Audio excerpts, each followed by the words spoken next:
Automatic works.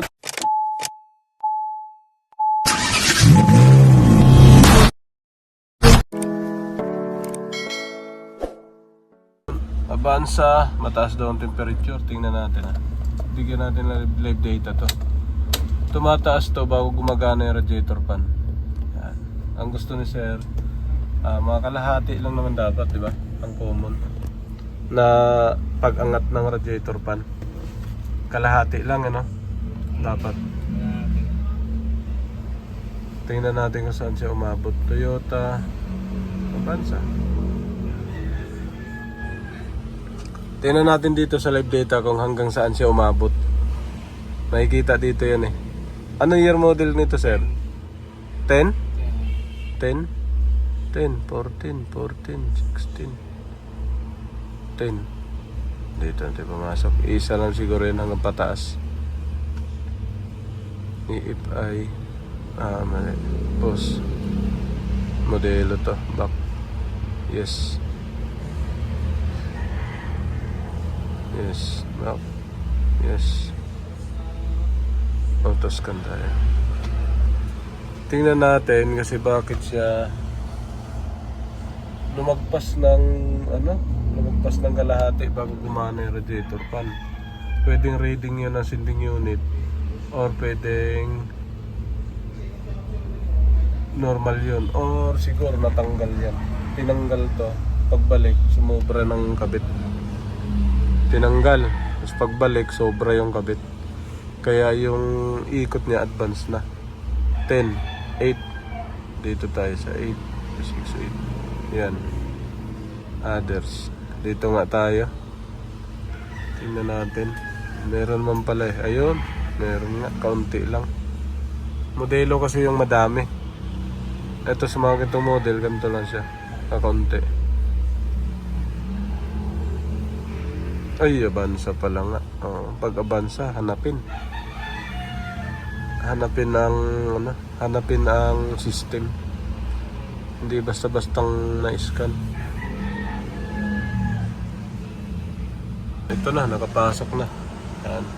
Ganyan pag Avanza, hahanapin mo talaga saan siya mabasa. Yan, may check engine siya, isa.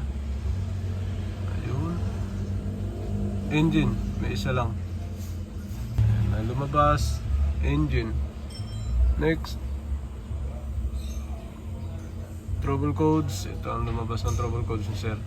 Vehicle speed sensor. Present. Baka nabunot lang to. Hindi naman siya naka-check engine, ano? Tumatakbo kayo. Okay, dito tayo sa ECT. Yung ECT niya, ayan, coolant temperature 85. Yan lang naman ang focus natin. Tapos yung kanyang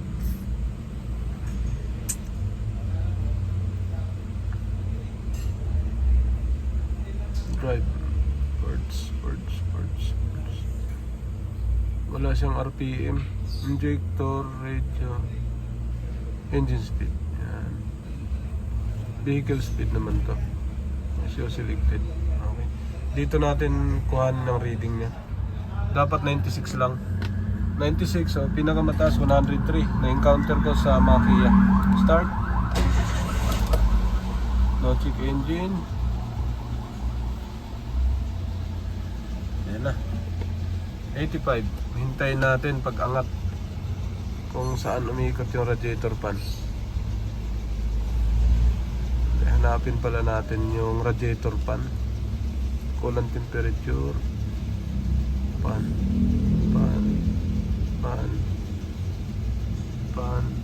Radiator fan.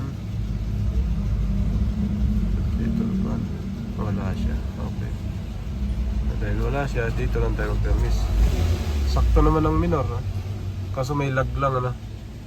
Baka sa cable. May lag. May lag.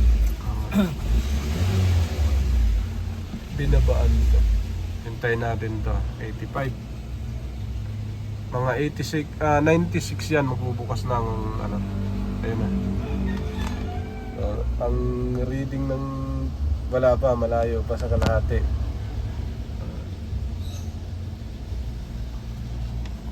Hintayin natin. 91, 93. Maganda kasi talaga naka-live data. Pagka hindi kasi naka-live data, kakabahan ka eh. Baka hindi accurate yung reading ng gauge dito sa cooling temperature mismo sa ECU. Kasi baka dito 100 na, doon pala mababa lang doon, yung pala overheat ka na. Pwede rin kasi medyo tumaas doon, dito, ang reading niya mababa naman, yung pala, hindi pa rin siya gagana, kailangan niyang tumaas ng high. Kasi dito ang sinusunod niya, ito. Ito mismo yan, nagagana na yan, isa na lang. 95, isa na lang yan.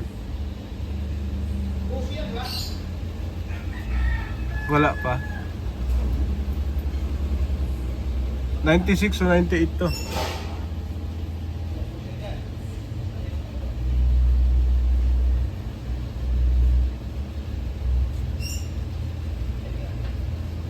Yan na. 96. Wala pa. 98 yan. Yun, tumaas na nga, makit na.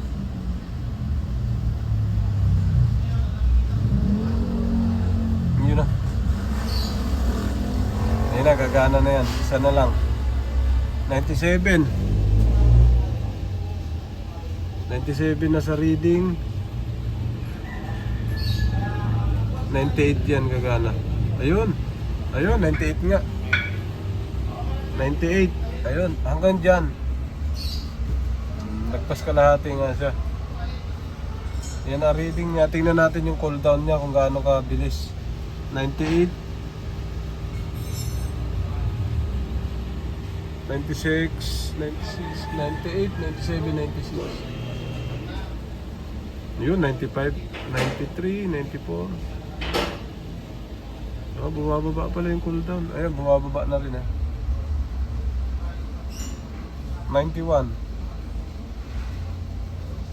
Yun, 90. Yan. Nakagandahan. 90. Ang pinakamababa pala niya sir, 90. Gitna. Nangalahati siya ng 90. Yan o. Yan. Ibig sabihin, pagka nangalahati kang ganyan, 90 pa lang yan dito sa reading. Yan. Ito ang accurate eh. Kasi ito yung nagbabasa ng sensor. 90, hindi na siya bababa. Baka umabot pa 89. Hindi na bumaba. So, yan. Yung reading na yan, ibig sabihin, pag nangalahati ka, 90 rito. So, isang ikot pa. Hindi ka mag-overheat pagka ganun. Basta ang reading mo, normal.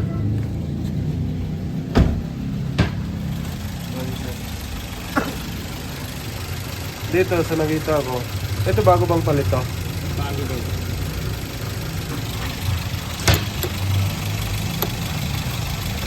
Wala na.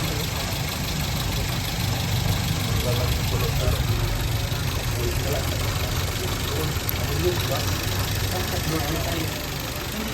Or pwede rin kung gusto mo palit ng ano talaga. Mas maganda palit temperature sensor. Kulang temperature sensor. Ito sa likod pala to. Yan. Pero normal operation naman yan. Yung napansinin mo kung tumakbo ka na na malayo. Pag yan kumulo, ibig sabihin overheat ka na. Pero sa ganitong system, malayo ito mag-overheat. Kasi working condition naman siya. Working good condition. Yun. Kung sa pan naman, hindi gumagana, merong ano yan dito eh. Kaso gumana naman siya. Tapos, tinignan natin kung baka yun, automatic works. Eto na, ang throttle body ni boss. Sinama na natin. So talagang ano siya, kasi may ganit yung pedal niya. Kaya buksan natin yan sa throttle body. Madumi yan, throttle body mo sir. Madumi. Linisin natin yan.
Sabog sa langis.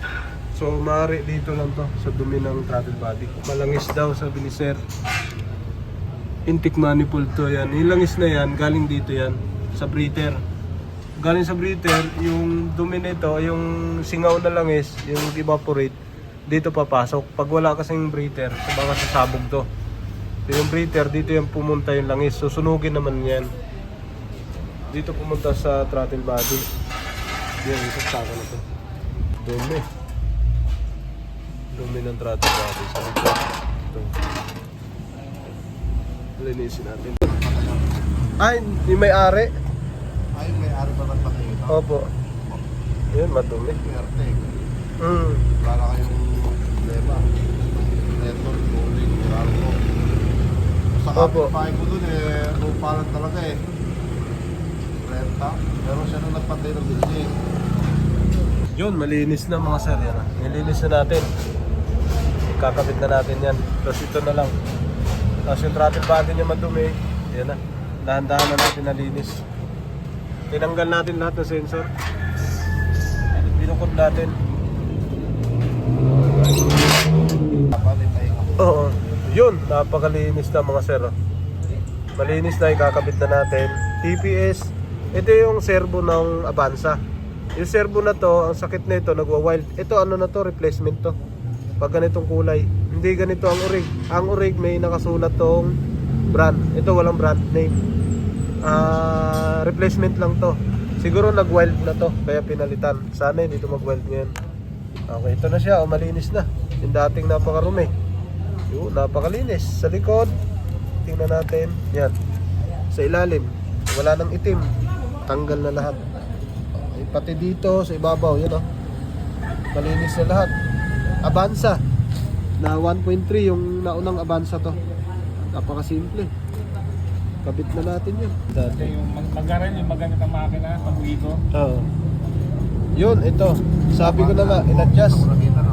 Ayun na. Wala na, hindi na natukod. Dapat nakatukod yan. Paano po i-adjust po natin? Opo, kaya maganit siya.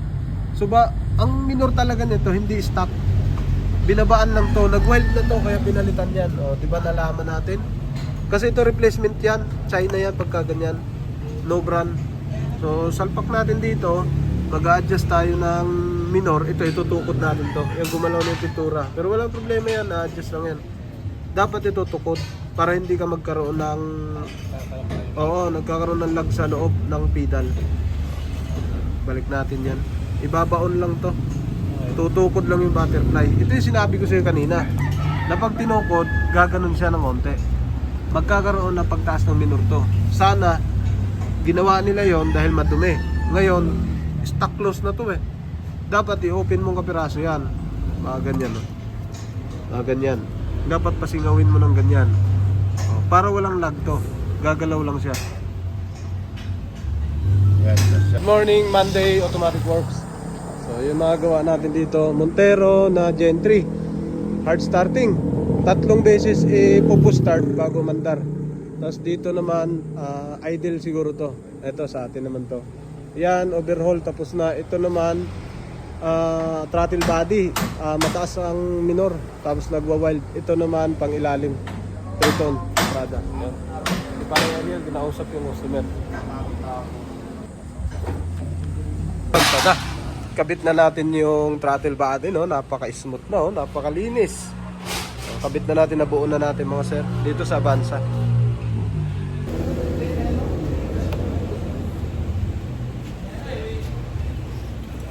Yun na, oh. Yan, shout out kay Automatic. Sa vlog to pre.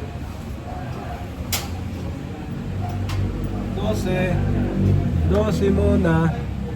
Naikabit na yung throttle body. Yan o. Boom. Gawin na natin to.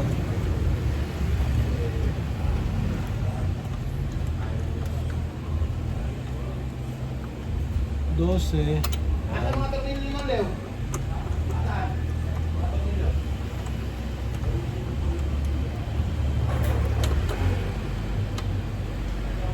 Sausages.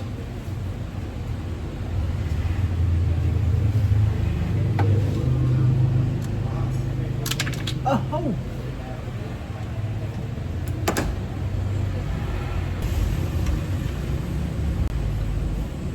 This bag. 12.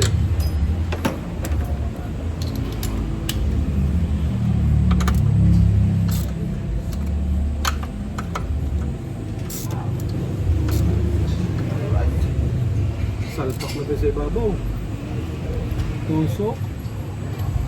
Okay. Tusok. Boom. Tusok. Chak. Ayan, babaw na lang. Skable.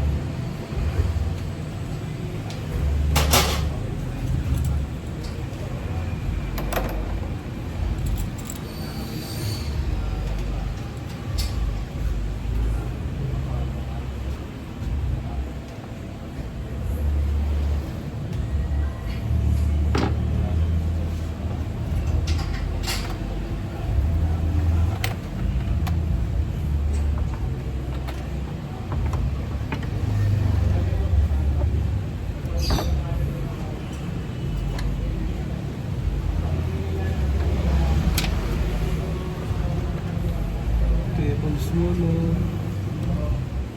Kaya natin kaya hindi na siya maganit ngayon. Cables.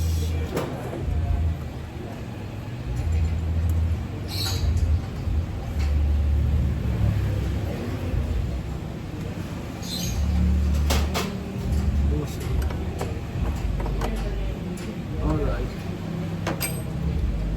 Tapos, ano?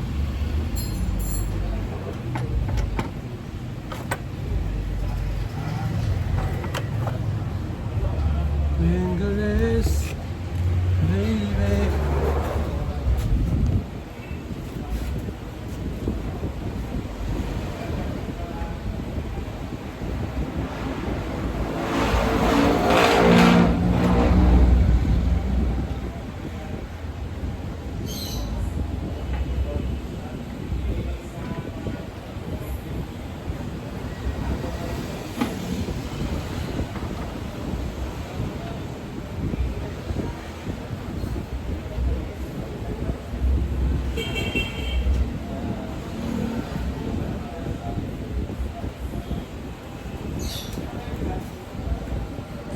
After natin gawin, paandar tayo. Yun, umandar na. Tingnan natin gaano kataas ang minor. Kasi nagbaba sila ng husto rito eh. Tingin ko nagwa-wild to. Yung minor na to.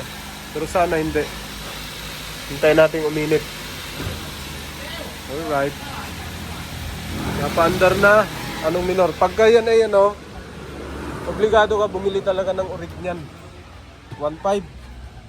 Malamig pa to. Bababa pa siguro yan.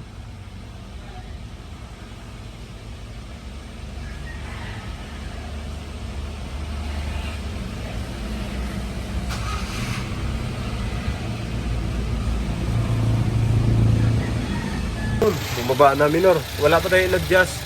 Yung stock pa lang na ginawa natin doon sa throttle body, doon sa ilalim. Yun pa lang yun. Yung una, pinatukod lang natin. Responsive na siya. Wala nang lag. Eto na. Bumaba. Yan ang minor niya, oh. Tapos dito, sobrang dito, tumaas ng nagiging, 900, 800, yan, 800. Akit baba siya. Pero yung kulang temperature niya, 85 pa lang. Sobrang lamig. Kanina, ang baba na minor pero mainit na. Rev natin. Bigyan natin ng puwersa para uminit ka agad. Naka 83 pa lang, oh. 3,000. 1,800. 89, 84.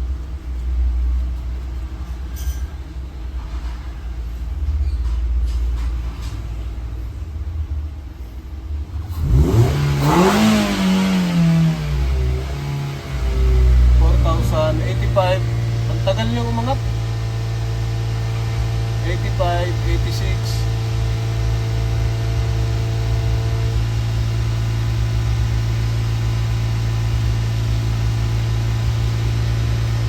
7. Tagal.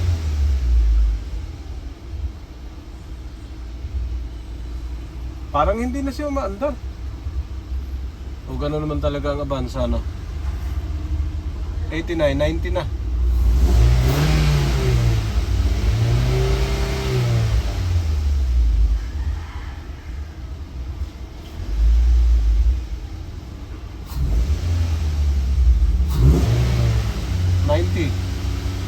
Ang 19 niya, yan o. Hanggang dyan. Yung 98 kanina, nagpas na dito, nandun na sa taas. 98. 91. 91. 91, 92.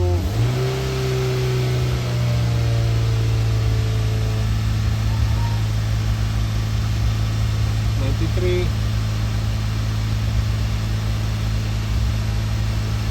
95.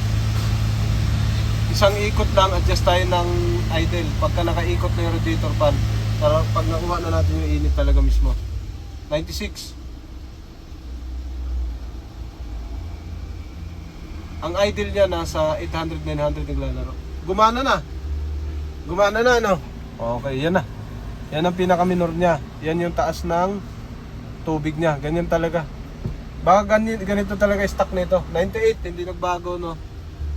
Yan, 97, cool down na siya. So 900 siya, 960, 950. Stable. Pero dito, pag tinignan mo, 1,000. Pag dito, tinignan mo, 950, yan, 900. So babaan natin ang minor dyan na. Pwede natin magtimpla dyan. Alright. So sakto talaga yung ito. Yung temperature gauge ng radiator. Temperature ng init. Tubig. Dito na lang tayo. Magbawas tayo ng atraso. Sa ilalim. Yung cable na yun. Yung tukod na yun. Bawasan natin.